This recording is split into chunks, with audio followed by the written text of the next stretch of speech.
Hey guys, today we'll be playing some Chess Evolved. It's a free game on Kongregate.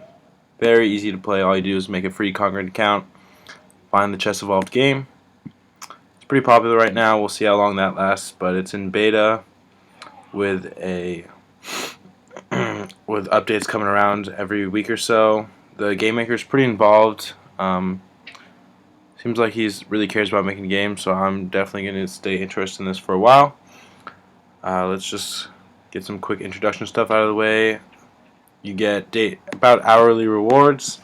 You get a random quality box pretty much that has different rewards in it, whether that be coins or the which is the in-game currency, or rubies, which are pretty much the secondary currency that you can purchase with real money, such as the Kong coins that you may be familiar with if you play Kongregate a lot. But you don't need real money at all. In fact, rubies I think are way easier to get than dragon coins.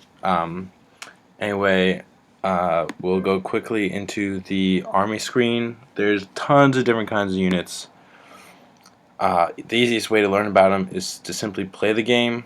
And real quickly, they also give you a chance to upgrade units. So, for example, if we take just a pretty basic unit here, the skeleton, you can upgrade it if you have enough of the one certain version of it into a plus version, and ultimately you can go up to triple plus versions if you have enough units, which get even better and better, and they pretty much just increase the cost, which we'll talk about in a second, but also give it added benefits. So for example, we take a rook, a classic chess piece. If we upgrade it from the basic rook to the rook plus, the cost of it goes up to 13. However, we do get this additional movement of the rook plus where it can also move diagonally. So let's go quickly into cost of units. So when you start the game, you'll start at 0 rank, which is pretty much the ELO rating system for this game, and you'll have a total points maximum of 80. As you increase rank in the ladder, you will be awarded more, pretty much a higher maximum of your army size, and so that'll allow you to use some of the better pieces.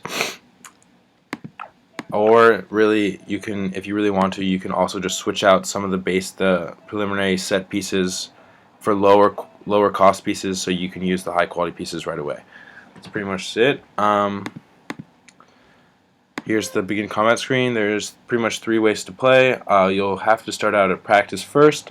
They'll let you switch to ranked once you build up enough XP. XP you'll get right here no matter what, if you win or lose. There's not really a lot of reasons to get XP besides some shop limitations. We'll get to that in a second. Once you build up enough XP, you'll be allowed to access ranked games. Ranked games are pretty simple. They try and match you based off how close they try and match you to people who are close ranked to you, and win or lose, you go up or down in ranking. And then the highest your ranking is will allow you to pretty much use a higher tier army. Challenges are a little bit different. They change daily. We'll click real quick. If you beat today's challenge and you show up the next day, you can claim rubies. So here's an example of how it's super easy to get rubies. I already beat today's challenge, so I'm not going to do it. I didn't beat yesterday's, which is why I can't claim that prize. There's a cool growth system called landmarks. Pretty much as you get experience for just playing games, you can get coins. As you get rating, you can just get silver boxes which have random rewards in them. And this is pretty cool. As you contribute to the game, whether that be forum posts, videos, guides, pretty much anything of the sort, you get rubies. Okay, let's go quickly into the shop. Pretty much these are when you start the game, you'll be given the option to pick either clan, arcane, or forest box, which have different types of pieces in them. It doesn't really matter which one you pick because you'll be getting a shit ton of pieces right away. These are general packs you can just get that pretty much not only do you have an option to get pieces that you would get in these boxes, but you have an option also to get some of the better pieces in the game. So starting out, I suggest picking up these.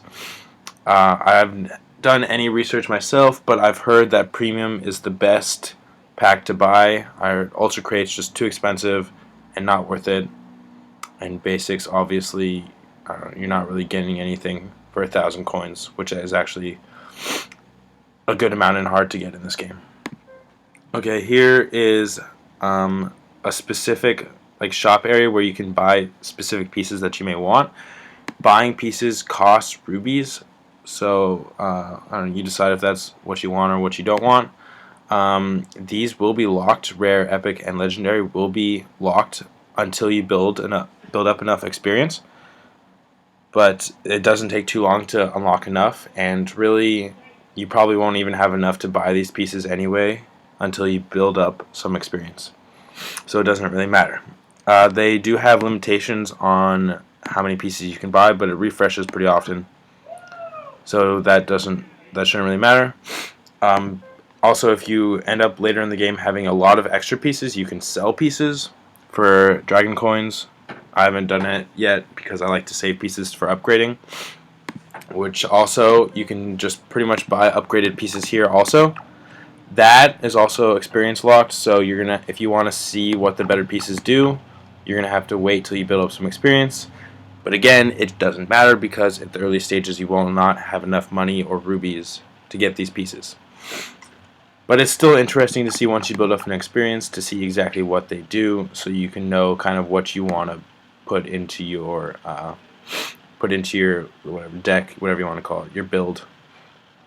It also helps you learn about other pieces in the game, so you can kind of be prepared when you see them in a ranked game. Then we got the last page of the shop, which is pretty much a ruby exchange. You can exchange rubies for dragon coins. The prices are a little bit shifted whether you're selling or buying, so it doesn't make sense to sell or buy unless you know that's exactly what you want to do, because you may end up selling and then rebuying them, or buying and then reselling them later because you have too much or something.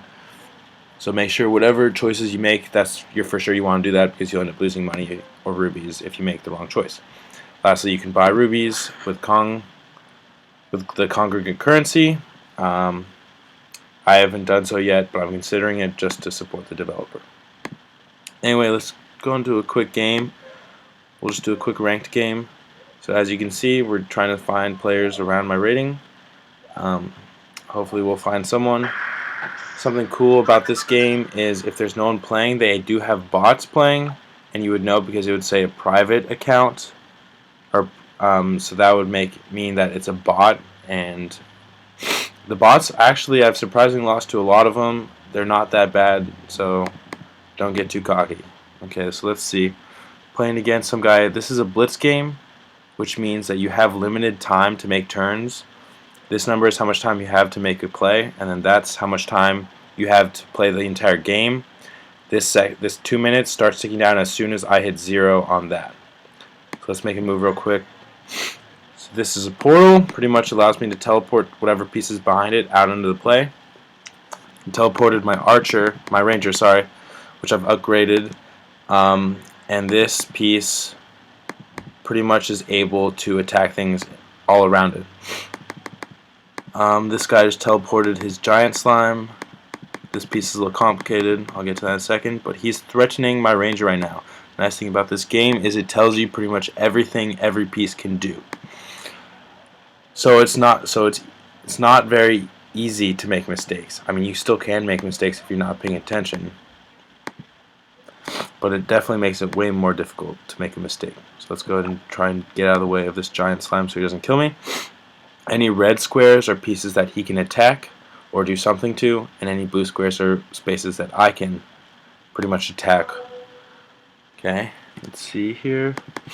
So he's threatening that piece. So my archer pretty much can attack in these 4 corners, as you can see in this left side. It'd be a good move, and I can threaten his pyromancer if I moved it here, but I can't because, as you can see, his giant slime will attack. So gotta think of a different move. We'll move that out.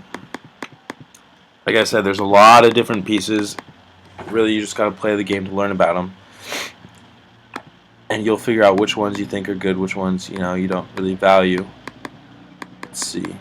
I could threaten that piece, or I can make this trade. Let's see. What would I want to do? Let's threaten that piece.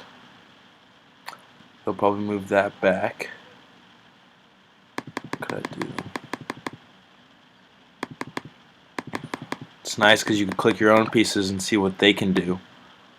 So he didn't remove his piece, which means I'll just take it out. So there's two ways to kill pieces. You can just pretty much move them and melee attack them. That's what the game calls it. Or there's magic destroy target, as you can see right here, and you can just kill them without having to move to that spot. So that's pretty useful. Okay, let's see. I'll just take his piece. Okay, let's see. Let's threaten that piece. And a big part of this game is pretty much something called minions and champions. So minions are pretty much like pawns. They're anything you can put in the front row. And they change. That's what's nice about this game is they put a lot of different types of minions. So you can kind of do a lot of different things with the front row, but they also made a bunch of different champions. So you can also do a bunch of things in the back row.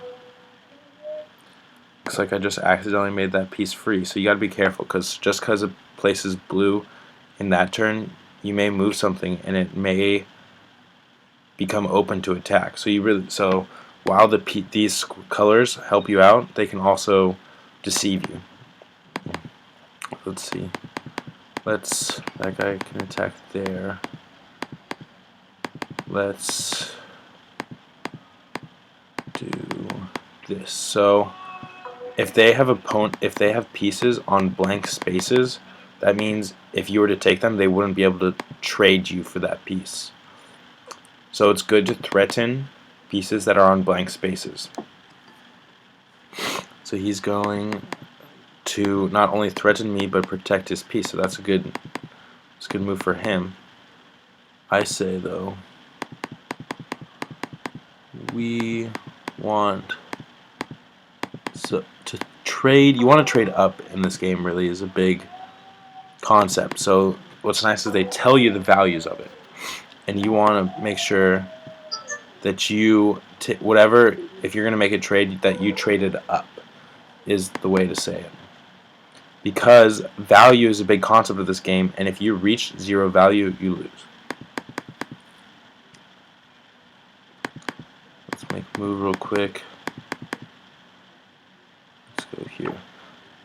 So you may be questioning, how does the king get into this? Because in real chess, to win, you need to get a checkmate. But in this game, you can lose your king. It's not the best strategy unless you're making a good trade for it. But losing your king pretty much means you lose 25 morale, which is these numbers up here that are relevant to values. And then after you lose your king, you're losing 3 per turn. So it's very easy for another player to stall. If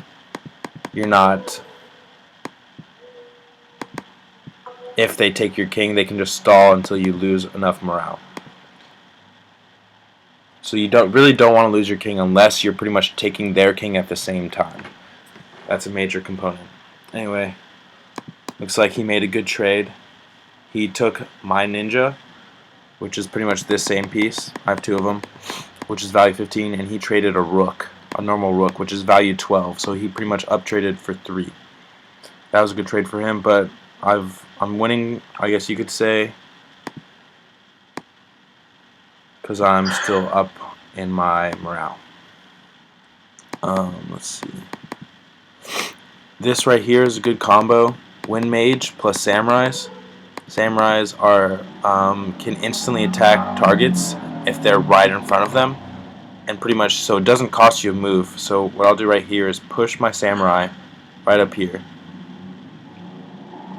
Now, At the start of my turn, the samurai will automatically attack this piece, and I will still have another move. So that makes it a really good combo with wind mages, because wind mages can push it into places where people wouldn't expect them to be. So right there, I automatically took that piece. So next turn, he's going to want to take this, because if he doesn't, I will automatically take him. So what I do to prevent him from making that kind of move is I will threaten another piece. So right here, I'm threatening his king so that he has to make a choice. And look, he just surrendered because he obviously didn't want to make a move. So that's pretty much that. Upon winning a game, we get rank, we get experience, and we get dragon coins. And that's pretty much it. Hopefully you check out this game. I would definitely suggest it.